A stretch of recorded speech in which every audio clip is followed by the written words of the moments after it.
So I'm standing in front of an Audi E-Tron GT 2022 edition. This is not the RS version. We're gonna see what the 0 to 60 speed is from comfort mode versus dynamic mode. There's a big difference in power, well, about 80 horsepower, but we're gonna see what that equates to 0 to 60 speeds, with and without the 1-foot rollout.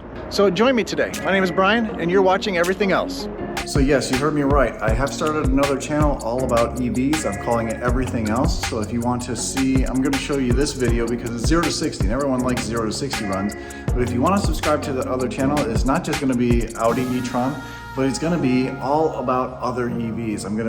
I want to review all these other cars, not just the e-tron, not just Tesla. I want to hit Rivian, I want to hit the F-150, I want to go and see all these vehicles. And you can't do that with a Tesla channel because other manufacturers don't like the name Tesla in those channels. So I started a whole nother channel. I just got some videos that I made before about this on there, but this is the first video that I've recorded for that. But 0 to 60 run in the Audi e-tron GT. Subscribe to the channel. I know a lot of people hated the idea of me making other content, but a lot of people do like to see what Tesla's making other car companies like this do.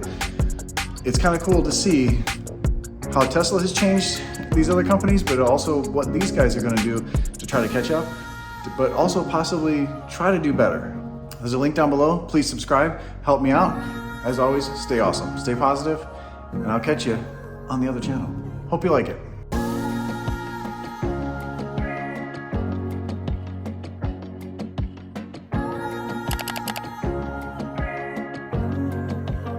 So hello and welcome back to the channel. My name is Brian and you're watching Everything Else. And today we're going to be testing out 0 to 60 in the Audi e-tron GT. Really, we're testing out the difference between comfort mode and dynamic mode. How much faster is dynamic mode? Is there really a big difference? Because, you know, when you're driving, you're not always going to be in dynamic mode. Some people might be. This car automatically goes into comfort mode.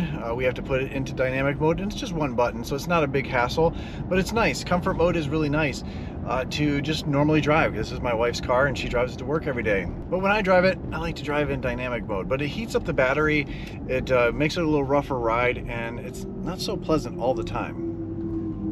So we're gonna go to a stretch of road that I know is pretty flat. I have a Draggy device. What a Draggy is, and let me show you. It's this little device right here. It's a GPS device that reads satellites, triangulates satellites, so it knows exactly where you're at, uses GPS as a 0 to 60, and it tells you what the 0 to 60 speed is along with and without the 1-foot rollout, which is really cool. It tells you what the elevation is, all that kind of stuff. So it's a really good device. It's only like 150 bucks. It's on Amazon. I'll have a link down below if you're interested in it.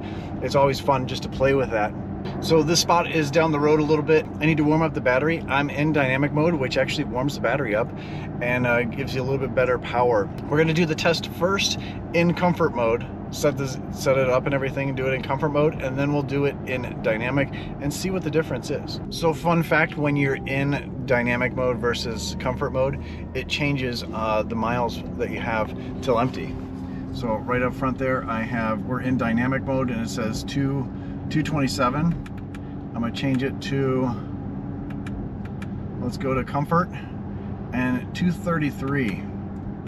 Let's go to efficiency, and it goes to 240. There's a big difference in the range because of, you know, you're using more power, you're heating up the battery. Efficiency mode actually really takes the back wheels out of the picture, and really it's front wheel drive. It's for highway speeds. If you really need it, it's there. So 0 to 60 in comfort mode, you can see right there on the screen, we're in comfort mode. We really didn't use that much power. It's 52 degrees outside. It's pretty nice outside. This is the Draggy app. We're going to reset the Draggy app. So the cool thing about an Audi e-tron GT and a Porsche Taycan, pretty much the same car, all you have to do is hold your foot on the brake and then hold your foot on the accelerator and just let off. It puts it in launch mode and it goes. I'm gonna reset this. We're gonna come to a complete stop. We're gonna reset. I got my foot on the brake, foot on the throttle, and we're gonna go. All right, that was 0 to 60 in comfort mode. Not very overwhelming at all. By the numbers, not at all.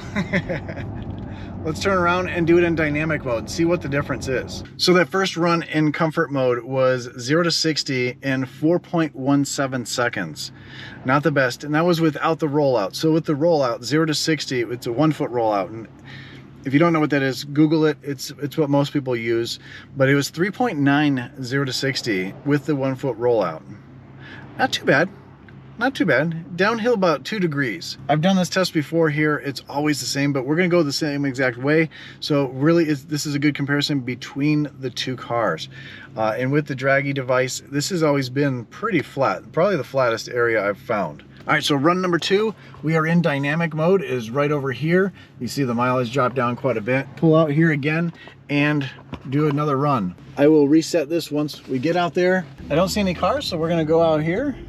Reset. Now we smash the brake, smash the accelerator. It zooms up power, and we go.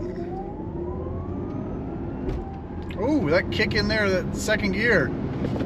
That was, or yeah, it is second gear because this car has 2 gears. So I really felt that kick that time. It didn't kick the other time, so it doesn't go into that first gear for launching it in comfort mode. Now it didn't go to 100% power, and I think it's because of these paddle shifters. I think you can use the paddle shift. It says paddle shifts for regenerative braking. Now I've heard if you pull on this, it'll go into overboost. So let's try that out. Let's turn around at a... That was definitely faster. We're in dynamic mode. I need to put you in my shirt here so I can pull this paddle. So we're gonna pull this paddle as we take off, and I don't know if you'll be able to see it, but that'll boost up. We're coming to a complete stop. I'm gonna reset this. Got my foot on the brake. We're gonna hold this down. We're gonna boost. I don't see the boost. We're gonna go anyway.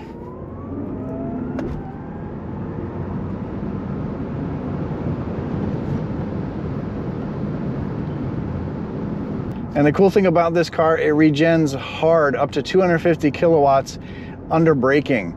So this is gonna just dump a ton of power in there. Even though we used a ton of power to take off, it's dumping a ton of power into it. Now let's see what those numbers were. The second run and the third run were identical. 0 to 60 in 3.9 seconds. So that was with the 1 foot rollout before. So dynamic mode is much faster because of the shifting of first gear. The 1 foot rollout was 3.64. That's pretty good, but both of them were identical. I hope you enjoyed this. This is the Draggy device here. It's really cool, really cheap way to find out some dynamic things of your car. How fast does it actually go? 0 to 60, quarter mile times, half a mile, whatever you want to do, it's all inside the app. And it's using this, it's only using the app as a display. It's reading everything off of this. So this isn't an app you can buy or anything like this.